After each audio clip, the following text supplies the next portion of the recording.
Ito mga pards, kinuwenta ko ngayon pamasahe nila Alamove. Kasi sabi ng iba, parang kulang daw yung pamasahe. Ngayon titignan ko lang sa may yung booking na nakuha natin, yung papunta nga ng Makati. Ang base fare natin 280 nga, di ba? Tapos 20 per kilometer tayo. Ganun ang pagkwenta ng booking mga pards. Nagsisimula siya sa pick up pagka na-pick up na natin. Hindi kasama yung kung saan natin nakuha, tapos pupunta tayo. Hindi kasama yun, papunta sa may pick up. Hindi kasama sa booking yun. Ang sakop lang ng booking ay yung pag na-pick up na natin mula rin sa may pick up location, papunta ng drop-off location. Ganun ang pagkwenta ng kilometer nun. Naligaw kami mga pards. Itong second booking namin, buti na-pick up na namin. Mga tinatanungan namin mga guard, mga ganyan. Ayan, muna yala. Ayan na yun. Basta, napubwisit eh. Bahala ka na, hanapin mo dyan kung saan dyan. Basta ayan yung mall. Ganun no? Sabagay, hindi natin masisisi kasi ang dami nagtatanong sa kanila Parang sila tanungan na ng mga nawawalang rider, driver. Okay lang kung may bayad, diba? Nagtatanong sila, babayaran ka 5-5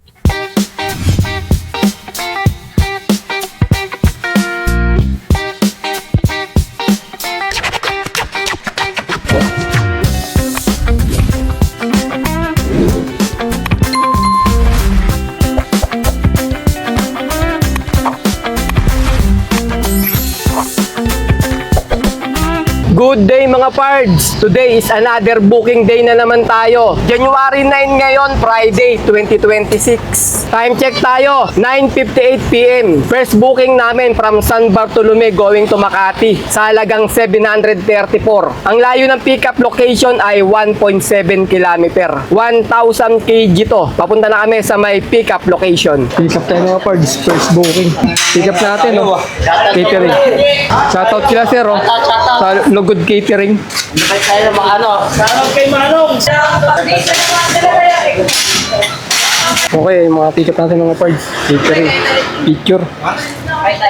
Okay, na-pick up na namin yung first booking. Papunta na kami ng drop-off location. Ang layo ng drop-off location ay 22 km. Alright, let's go! First booking, diretso muna namin to mga pards kasi nagmamadali yung catering. Sabi nga ni ma'am, mag-skyway daw kami para mabilis. Kaso pag nag-skyway tayo, ang magiging exit natin sa skyway ay Buendia exit. Bababa tayo ng Osmeña Highway. Madalas doon nag-aabang yung mga mga smoke. Kaya baka mahuli tayo doon. Hindi na ako mag-skyway, EDSA na lang ako. Maluwag naman yung EDSA. Ayon sa Google Map. Dito lang ang matraffic sa may Carino Highway, yung pinagmulan namin. Pagka nakalagpas na kami rito, tuloy-tuloy na yung biyahe. Mga kapards, tapos na yung saya natin. Balik na tayo sa problema. Ang dami ko na nakikita, nag-uumpisa na. Mga nagpo-post sa may Lalamove group page. Ang baba raw ng pamasahe nila Lalamove. Sabi nga na iba saan ba kayo lumipat mga paps? Naghahanap na ng mga lilipatan. Umpisa na ng mga reklamo ngayon. Pag gano'n talaga pagka galing sa holiday, tapos biglang natapos na yung holiday, puro matataas yung mga pamasahe, biglang sobrang baba ng pamasahe nila Alamove. Parang nagbabawi gano'n Ano ba yung tagilid? Yung truck o yung kalsada? Kaya nga may kasabihan only the strong will survive. Wala, pati bayan na lang mga pards. Diskarte na lang talaga para kumita. Dahil nasa panahon na tayo ng pahirapan na naman. Kaya tsaga-tsaga. Ganun na lang nasa inyo na lang Kung tatagal kayo, di magtsaga kayo. Kung hindi na kaya talaga, alisan nyo na. Ganun na lang, wala na tayong magagawa. Kaysa magreklamo tayo na magreklamo, walang mangyayari, di humanap ka na lang ng iba. Kasi ganun talaga nakikiano lang tayo kumbaga nakikilabas lang tayo kumbaga dito kasi walang pilitan gusto mong bumiyahe ka. Ayaw mong bumiyahe, huwag kang bumiyahe, di ba? Gusto mong sumali ka. Kung hindi mo gusto yung patakaran, umayaw ka. Para sa kanila ganun kaya wala tayong magagawa kundi kung gusto mo talaga magtiyaga ka. Ganun lang talaga yun. 10:46 mga pards, nandito kami ngayon sa may Mindanao Avenue C5. Yung pagdedeliveran namin sa may Chino Roses Extension mga pards, kaya malapit sa EDSA nga kami, Skyway. Mag-EDSA na lang kami, hindi naman gano'n matraffic Mapapalayo pa tayo rin sa Skyway. Pag nag-Skyway tayo, pinakamalapit kasi bababaan talaga doon yung Buendia exit. Pagbaba mo, Osmeña, dire-diretso na lang yun Ito mga pards, kinuwenta ko ngayon pamasahe nila Alamove kasi sabi ng iba, parang kulang daw yung pamasahe. Ngayon titignan ko lang sa may yung booking na nakuha natin, yung papunta nga ng Makati. Ang base fare natin 280 nga, diba? Tapos 20 per kilometer tayo. Yung layo nun, nasa 23 kapag sinabi sinama ko yung doon sa may pickup mismo. Kasi paglabas ko lang ng kanto, naging 22 km, kaya bali 23 km siya. Ito mga parts, yung 23 km times 20 natin, kakalabasan niya ay 460. Tapos mag-plus tayo ng 280 na base fare natin. Ang kakalabasan niya mga parts ay 740. Eh yung pamasahe natin, kay Lalamove na nakalagay dito, 734. Bali kulang lang siya ng 6 pesos mga parts. San Bartolome to Makati to. Palagay ko tama naman yung computation niya. Kasi tama binilang natin kasi per kilometer nga natin 20, di ba? 20 pesos per kilometer. Tapos yung base fare natin ay 280. Ganun ang pagkwenta nun. 280 plus natin yung 23 kilometer na 20 pesos isang kilometro. Ganun ang pagkwenta ng booking mga parts. Nagsisimula siya sa pick up pagka na-pick up na natin. Hindi kasama yung kung saan natin nakuha, tapos pupunta tayo. Hindi kasama yun, papunta sa may pick up. Hindi kasama sa booking yun. Ang sakop lang ng booking ay yung pag na-pick up na natin mula rin sa may pick up location, papunta ng drop-off location. Ganun ang pagkwenta ng kilometer nun. Siguro na lang, yung ibang booking, meron na mababa talaga. Minsan may nakakwenta tayo Pagka tinignan ko sa map na tinuro sa akin ni Google Map, as pagka kinuwenta ko, mali. May mga ganun. Siguro, ibang ruta yung kasi ano tayo parang computerized na yung apps nila Lalamove Yung computer mismo ang naghahanap ng daanan, ng route, tapos sa kanya kukwentahin, parang ganun Kaya minsan, mali yung binibigay na route nung computer ni Lalamove sa binibigay sa atin ni Google Map pagka nakuha na natin yung booking. Siguro ganun. Kaya minsan parang talo, 'di ba? Mababa nga yung pamasahe. Ito nakuha ko, sakto lang sa pamasahe natin ngayon. 11:45 mga part. Nasa may EDSA na kami. Ito na yung yung tulay ng papuntang SLEX pag tumaliwa ka dyan. Yung flyover. Bali sa ilalim tayo dadaan. Hindi tayo akit ng flyover. Ano yata yan Magallanes flyover na katatawag dyan. Ito na yung papunta ng San Lorenzo. San Lorenzo Mall. Ayan, yung nasa kanan natin. San Lorenzo Mall yan. Ito yung kanto rito na pakanan. Chino Roses yan. Sa kaliwa tayong Chino Roses. Chino Roses extension. Doon tayo Kaya yung U-turn tayo rito. Diretso tayo. Ay yung kanan. Chino Roses yan. Ito yung U-turn. U-turn tayo para makarating tayo sa Chino Roses extension. 11:54 mga parts. Nasa may drop-off na kami ng first booking. Yan na, binababa na yung mga catering equipment. First booking, may tip kami na 66 mga parts sa booking na yun. Babayad kasi ma'am ng ng Skyway. Sabi ko, hindi kami dumaan ng Skyway. Ay, shoutout kila sir Paano yung page mo yan? Pards Kleto TV. Vibes. Babayad pa sana si ma'am ng Skyway. Pero may kasabihan nga tayo, di ba? Honesty is the best possible. Mga parts, sila sir, nasabay namin, food trip, sakto alas 12. Sige.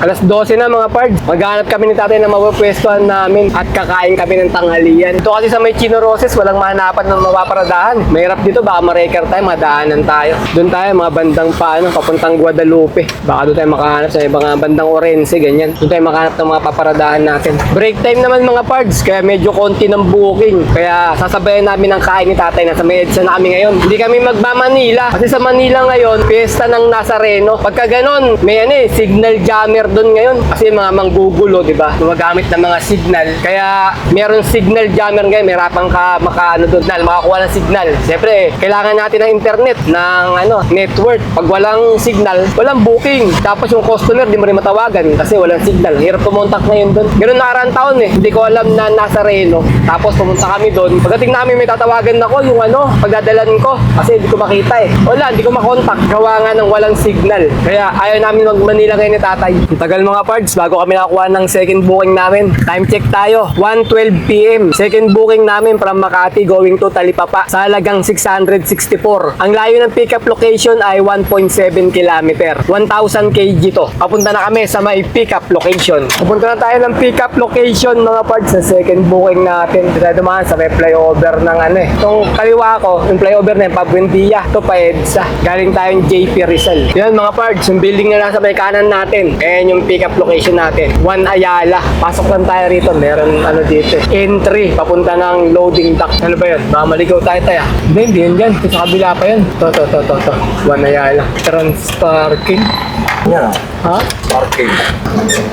Sir, pwede mong tanong? Sa loob kayo? Sir, yung ano? One Ayala East Tower. Ito, nakababa na kami mga parts. Dito nga talaga, sa may Ayala Avenue. Kondo eh. Kasi hindi naman RDU pupuntahan namin, hindi mall eh. Condo to eh. Dito nga talaga yon. Hindi naman mall ang pick up namin eh. Mali mga parts. Hindi raw doon. Sa RDU pala. Hindi niya rin kasi alam kung anong ano yun eh. Loading dock yun eh. Loading dock na sila ng loading dock. Tinanong ko kung mall ba o condo. Mall daw. RDU nga. Hindi nila alam yung ano. Pero manghingi na tayo ng abala na 150 sa may ano. May sabi ng Drop-off location. Sila magbabayad na ito. Nakarating na tayo mga parts sa may pick-up location ng second booking natin. Sa RDU Mall pala. Hindi pala rin sa may condo, ano, loading dock. Ayan ang mga gano. Construction material pala. Yan yung pick-up natin mga parts. Adhesive. Parang semento. Ayan ang mga parts yung pick-up namin. Sekwentang white cement. Picture natin. Okay, na-pick up na namin yung second booking. Papunta na kami ng drop-off location. Ang layo ng drop-off location ay 19 km. Alright, let's go! Naligaw kami mga pards. Itong second booking namin. Buti na-pick up na namin. Mga tinatanungan namin mga guard, mga ano eh, mga ganyan. Ayan, muna yala. Ayan na yun. Basta, nabubwisit eh. Bahala ka na, hanapin mo dyan kung saan dyan. Basta ayan yung mall. Ganun eh, no? Sabagay, hindi natin masisisi kasi ang dami nagtatanong sa kanila eh. Parang ano sila eh. Tanungan na ng mga nawawalang rider, driver. Mga nagdi-deliver. Kaya isang busit na eh. Doon na. Ayaw na yun. Puntahan mo dyan. Bahala ka sa buhay mo. Ayun, dahil tatanong mga rider. Oh, nagtatanong-tanong sa kanila. Kaya kung ako rin guard eh, minsan baka ma-buisit na rin ako, kakatanong-tanong sa akin eh. Ay, tinanong natin, oh. Ginanon na lang kami, one mall yan. Ginanon na lang ako, nagtanong ako eh. Wala naman bayad yung tanong, no? Libre lang.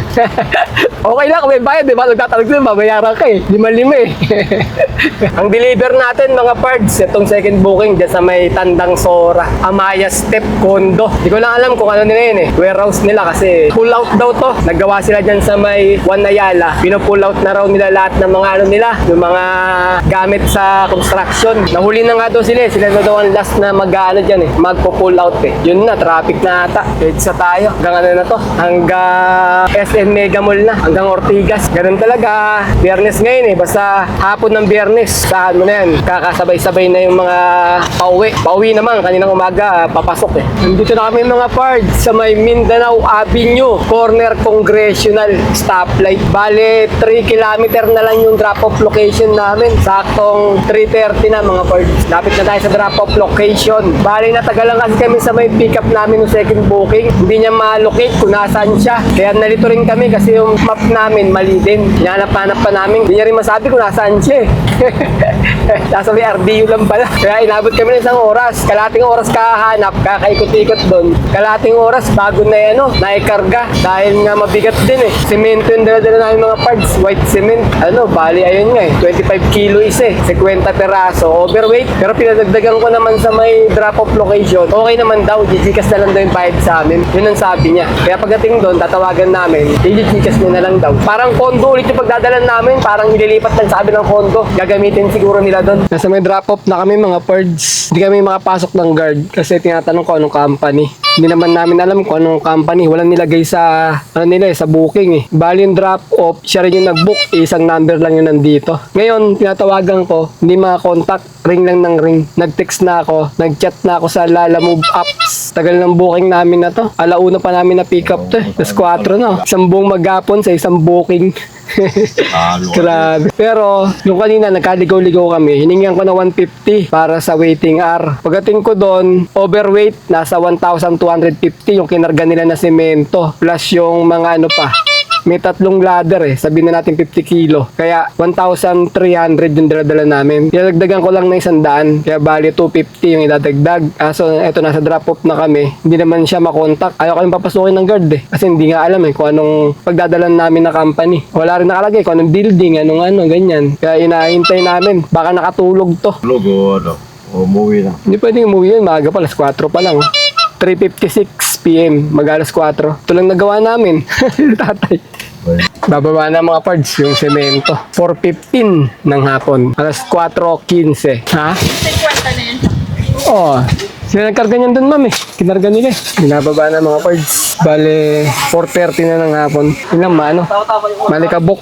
Wala na mga parts, mag-alas 5 na ng hapon. Isang booking lang, ang tagal. Nagbigay ng 250 pero sa sobrang tagal na yan, talo tayo doon. Kasi overweight pa yung sakay eh. Overweight, 100 lang binigay. Tumatawad to pagdating doon. Yung 250 na hiningi ko, gusto 100 na lang daw kasi yun lang daw binigay sa kanila. Ay ko, hindi pa pwede. Talong-talo na kami dyan dahil napakatagal ng nyo, ng booking nyo. Kapag pick up pa lang namin, nagkaligaw-ligaw na kami. Mali yung yung pin ng map. Hirap hanapin nung Pagdating doon, ang tagal pa yung karga kasi nga mabigat eh. Galing sa taas eh. Naka-push cart na malaki. 25 piraso dala-dala nila, bawat isang ganun eh. Nagtutulak 4 kasi mabigat. Yan, tagal makarating. Lugi. Lugin-lugi. Pero mo, alauna namin nakuha. Natapos kami, mag-alas 5 na, 4:45 na. Kaya hindi namin pwede sakyan ng kasabay. Overweight na eh. 1,300 din dala namin eh. Naglalagaw-tukan na yung mga mall namin eh. Sinuloy ko na lang para wag makancel eh. Sabi ni tatay, cancel na nga daw dahil ang tagal. Ang hirap pa hanapin ng pick-up location kasi ultimo yung pick-up, hindi niya alam kung nasaan siya eh.